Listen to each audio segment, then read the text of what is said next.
This is now section 6.3, which is looking at behavioral economics, which is an alternative framework for consumer choice. And so we know that people sometimes are going to make decisions that would seem to be irrational. So far, what we've looked at is there's a logic and a reason behind, what people are choosing. But we know that sometimes people will make decisions that are irrational, and it would seem to be not in their best interest. People's decisions can seem inconsistent from one day to the next, and they may even deliberately ignore ways to save money or time.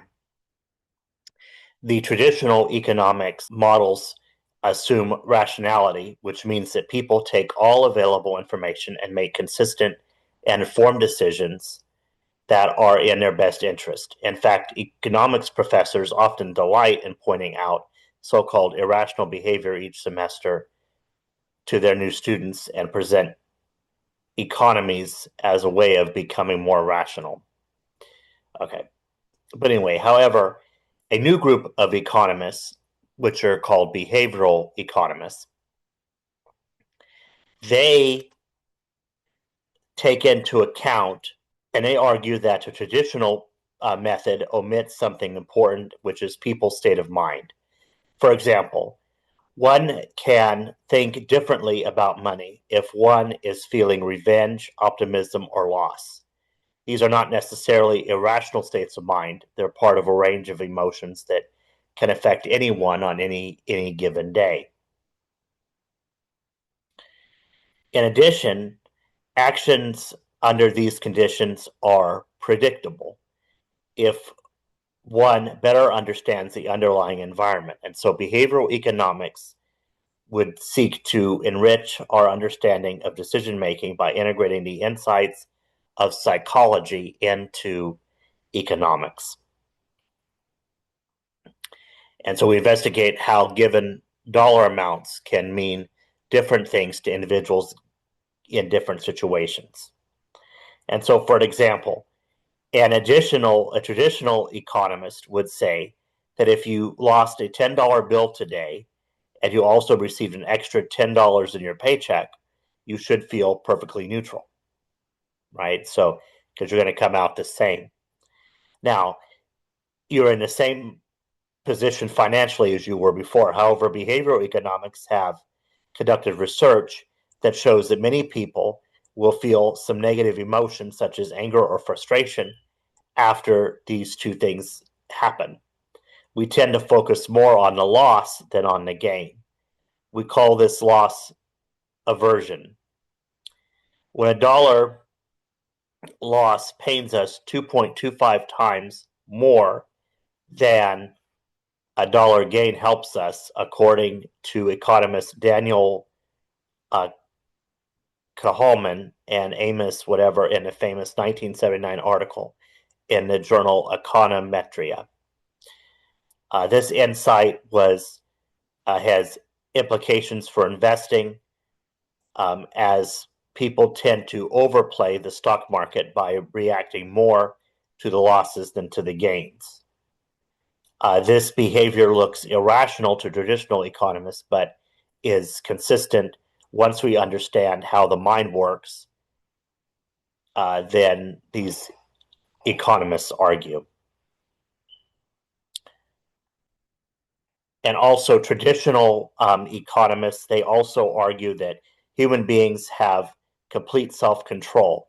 But for instance, people will buy cigarettes by the pack instead of the carton, even though the carton would actually save them money in order to keep usage down, right? Because if you have a pack and you're like, oh, I only have so many, then I'm going to maybe try to slow down on it. But if I have a carton, I can just go and grab another pack. They also put locks on their refrigerators and also overpay on their taxes to force themselves to save. Some people will do that. They'll claim fewer exemptions so they have more money taken out of their check each paycheck. So then at the end, they know that they'll get that money back when they file. It's kind of a forced savings. But people, obviously by doing that, you don't have the money now. but it's irrational to do that, but people will do that because it kind of forces them into doing what it is that they want to do. In other words, we protect ourselves from our worst temptations, but pay a price to do so. One way that behavioral economists are responding to this is by establishing ways for people to keep themselves free of those temptations. And these are so-called nudges toward more rational behavior instead of mandatory regulation from the government. For example, up to 20% of new employees do not enroll in retirement savings plans immediately because of procrastination or feeling overwhelmed by the different choices. Some companies are now moving to a new system where employees are automatically enrolled unless they opt out.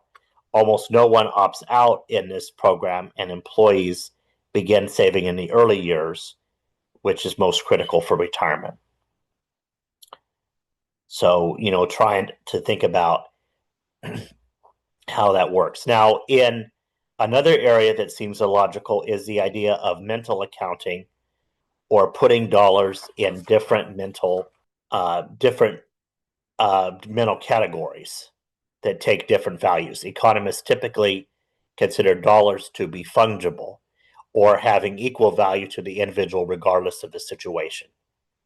But we know that may or may not be the case truly, but they consider it that way. And so you might, for instance, think of $25 you find on the street differently than $25 that you earn for 3 hours working in a fast food restaurant.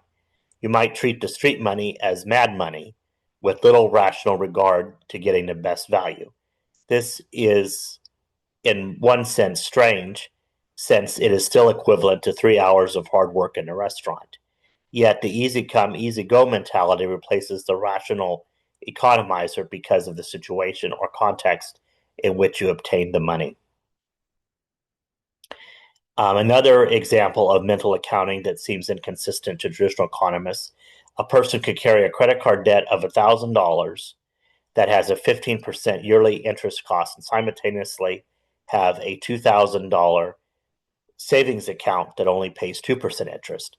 That means she pays $150 a year to the credit card company while collecting only $40 in bank interest. So she loses $110 a year, but doesn't seem wise. The rational decision would be to pay off the credit card debt, since a $1,000 savings account with zero in debt is the equivalent net worth, and she would now net $20 a year. Curiously, it is not uncommon for people to ignore this advice, since they will treat a loss to their savings account as higher than the benefit of paying off their credit card debt.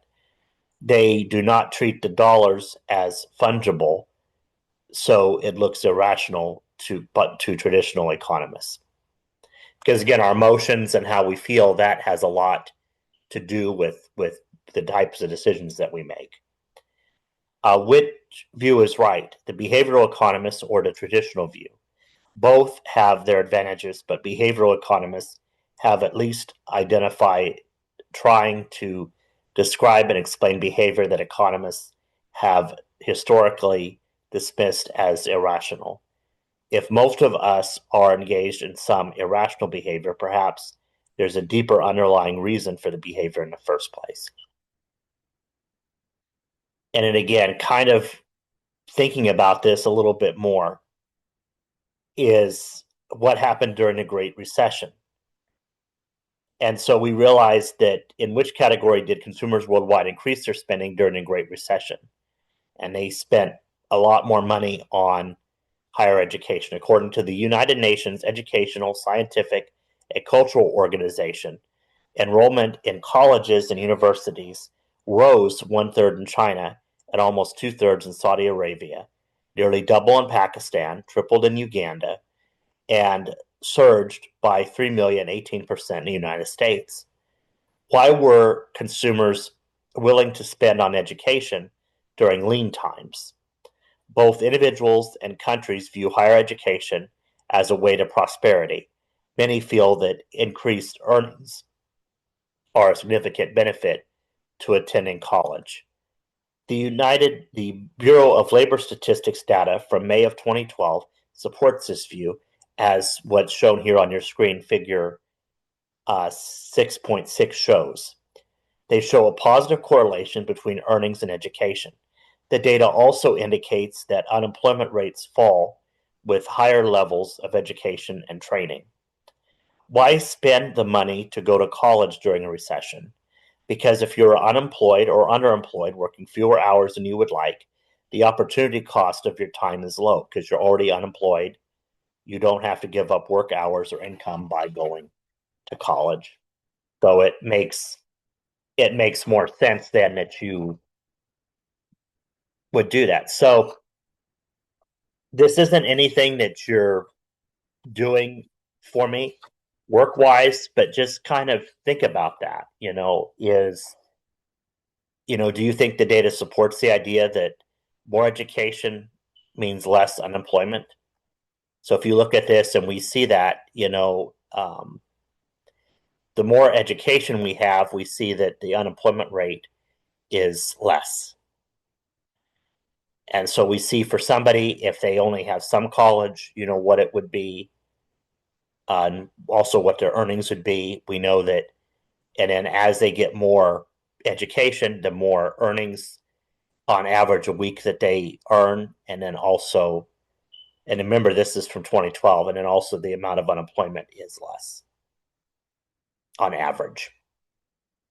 And so just something to consider here. And again, during a time when times were lean during the Great Recession, where people lost homes, lost jobs, people decided, what, they had more time to go to school, and they thought, maybe it was better for them to go to school in order to better themselves, so that, if something was to happen again in that situation, that they would